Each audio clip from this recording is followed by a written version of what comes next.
রোববার আগারগাঁও নির্বাচন ভবনে প্রধান নির্বাচন কমিশনার এএমএম নাসির উদ্দিনের সঙ্গে 2 ঘণ্টারও বেশি সময় বৈঠক করে এনসিপির 5 সদস্যের একটি প্রতিনিধি দল।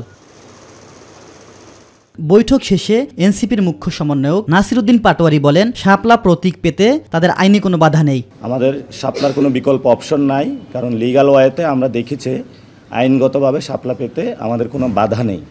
যদি বাধা দেওয়া হয় সেটা আমরা রাজনৈতিকভাবে লড়াই করব। এইসিতে যারা সাংবিধানিক প্রতিষ্ঠান অনুযায়ী নিজের ভালো কাজের পরিচয় দিয়েছেন তাদেরকে রাখা যেতে পারে, কোনো ব্যক্তি আকারে নয়। কিন্তু এইসি পুনর্গঠন করবে অনেকে তাদের ব্যক্তি জায়গা থেকে একটা দলীয় মুখপাত্র হিসাবে কাজ করছেন।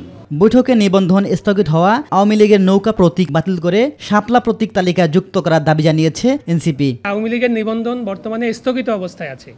কোনো স্থগিত থাকা বিষয়ের প্রতীক যেটা তাদেরকে বরাদ্দ দেওয়া হয়েছিল সেটি তালিকায় অন্তর্ভুক্ত থাকার সুযোগ নাই। এটি আমরা বলেছি যে যেহেতু আওয়ামী লীগের নির্বাচনী তাদের যে নিবন্ধন সেটি স্থগিত আছে, অতএব তাদের প্রতীকটিও স্থগিত থাকতে হবে। নতুন একটি দরখাস্ত আজকে নির্বাচন কমিশনে জমা দিয়েছি যে শাপলাকে আগে এই প্রতীক হিসেবে তালিকায় অন্তর্ভুক্ত করা।